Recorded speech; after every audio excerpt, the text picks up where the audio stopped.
Assalamualaikum warahmatullahi wabarakatuh. Pemirsa, saat ini saya berada di salah satu punden desa, di mana tempat ini disakralkan begitu, dikeramatkan oleh warga ya, terutama di wilayah ini begitu. Nah, untuk sebagai pertanda bahwa di sini merupakan tempat yang dikeramatkan, ini ada pohon ya. Kalau nama lokalnya itu pohon trembesi, teman-teman. Uniknya pohon ini begitu, selain juga umurnya yang sudah tua, teman-teman, di sini untuk akarnya ya dari pohon trembesi ini, kalau dilihat dari secara kejauhan begitu, ini menyerupai ular begitu, teman-teman. Nah, seperti ini ya, saling melilit begitu ya, muncul dari dalam. Nah, seperti ini bentuknya. Jadi semacam ular begitu yang cukup banyak begitu kalau dilihat dari secara kejauhan. Dan sebetulnya ya tadi ini adalah akar dari pohon trembesi. Nah, pohon trembesi itu berbuah begitu, namun biasanya oleh warga lokal itu nanti ini dilupas ya, dikelupas, terus ada biji di dalamnya dan disangrai. Nah, seperti ini ya, digoreng dengan menggunakan pasir dan lumayan enak begitu ya, teman-teman, buat untuk cangkruk begitu ya. Nah, seperti ini banyak sekali untuk buah trembesinya, teman-teman.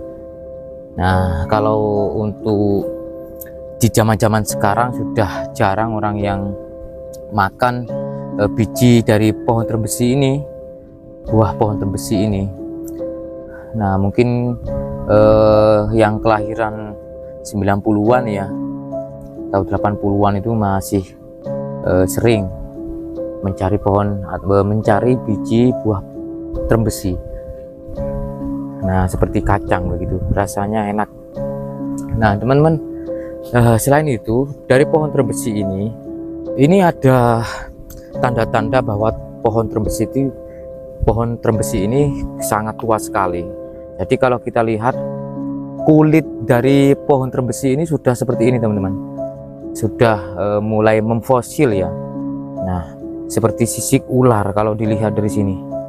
Nah, ini seperti sisik ular, bahkan ini mirip seperti kaki begitu ya, yang bersisik seperti ular. Oke, alasan tentang tempat ini disakralkan begitu, dikeramatkan oleh warga sekitar. Di sini itu terdapat sebuah peninggalan dari zaman kuno begitu ya, bukti arkeologis. Nah, ini teman-teman, ini ada lumpang ya. Nah, seperti ini. Jadi warga menamakan lumpang kenteng ya.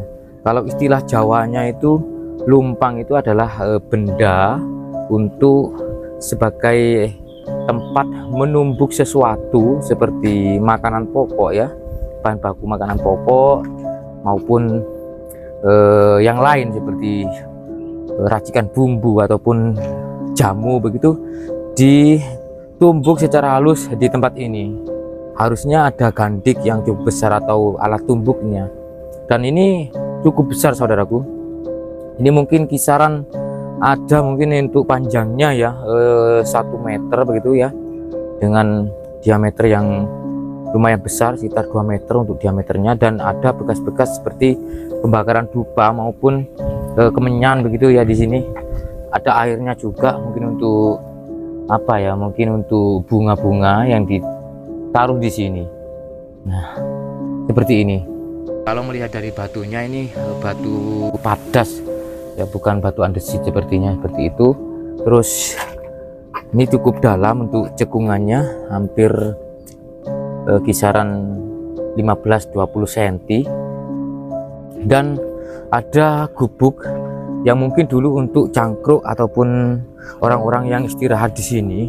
Namun gubuk ini sudah tidak dipakai lagi karena sudah rusak. Nah, sudah mengalami pelapukan. Nah, ini seperti ada apa ya, habis dimakan rayak ini habis dimakan rayap gitu. Nah, seperti ini. Dan ada cerita tertentu di sini, teman-teman. Jadi lumpang kenteng ini, atau yang biasa dinamakan oleh warga punden lumpang kenteng, ini dulunya ada seorang yang bertapa katanya di sini. Mungkin di zaman Mbah Buyut mereka ya. Di sini ada orang yang bertapa katanya. Terus orang yang bertapa tersebut menjadi sesepuh desa, sekaligus juga menjadi orang yang mengawali desa ini. Nah, namanya Desa Pelandaan ya, di Kecamatan Pelandaan, Jombang. Terus sebagai bukti kesakralan maupun sisi mistisnya, entah sebab apa begitu ya, di sini terdapat boneka yang sengaja begitu ditaruh oleh warga ya, sehingga menambah kemistisan dari tempat ini. Di sini ada boneka-boneka, saudaraku. Ini ada boneka yang ditaruh di pohon beringin yang usianya masih muda, tidak begitu besar. Ini ada kisaran ada 6 boneka. Nah, seperti ini, sehingga orang yang melihat keadaan di punden ini, mistisnya berasa banget.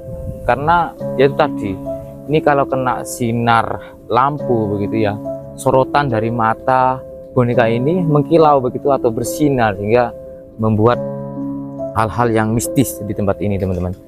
Nah, seperti ini. Ini adalah boneka-bonekanya ya. Terus ada juga di sini terdapat kepala ini kepala kambing ya. Ini kepala kambing, teman-teman. Seperti ini ya. Ini kepala kambing. Ini ada boneka yang lebih kecil yang digantung ya, seperti ini. Mistis sekali, saudaraku. Oke. Dan orang yang bertapa itu, menurut dari beberapa tutur warga, tepat berada di bawah dari pohon trembesi ini. Nah, ini pohonnya ya. Karena memang sudah bertambahnya zaman, terus penduduk maupun pemukiman di sini sudah sangat padat, sehingga tempat yang dikeramatkan ini semakin sering dikunjungi oleh warga sebagai tempat berteduh begitu ya. Karena itu tadi tempatnya sangat sunyi, sudah sangat istilahnya adem begitu, apalagi ketika siang hari anginnya sangat sepoi-sepoi di sini.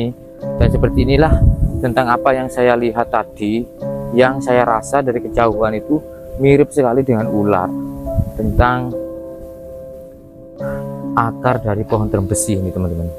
Nah, seperti ini ya, coba dilihat, sangat luar biasa ya penampakan dari akar ini. Kalau di kamera itu memang benar-benar seperti ular yang saling melilit, saudaraku. Oke,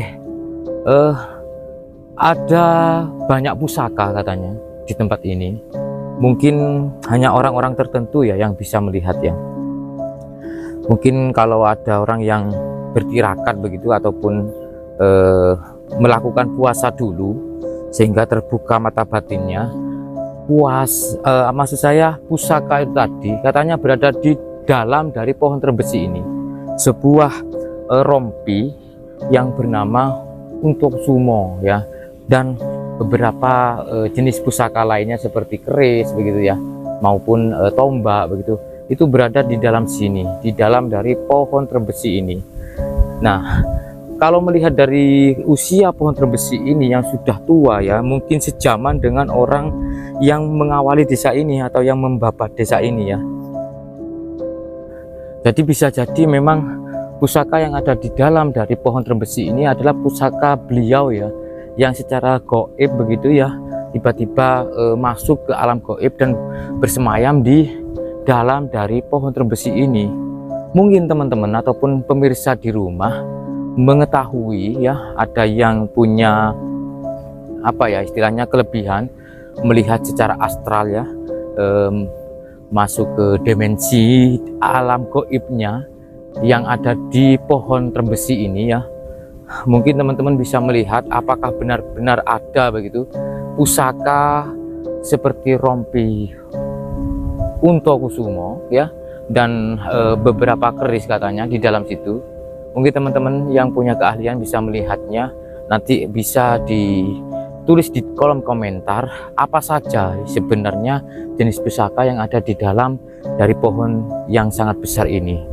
Nah, apakah sesuai dengan petunjuk ataupun sumber warga yang menyatakan bahwa di dalamnya memang benar-benar ada pusakanya katanya teman-teman. Ya, wallahu alam teman-teman.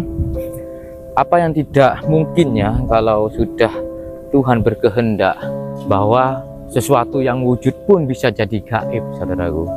Jadi hal-hal yang mengenai tentang cerita ini itu sudah menjadi sesuatu yang lumrah ketika tempat-tempat sakral begitu ya, itu memang di dalamnya itu menyimpan sesuatu yang di luar nalar seperti pusaka, munculnya sinar ya, bahkan penampakan-penampakan tertentu begitu ya. Jadi itu menjadi hal yang biasa sebetulnya. Oke, teman-teman, sekali lagi mungkin ada yang bisa melihat tentang keberadaan pusaka yang ada di dalam pohon besar ini yang sudah tua.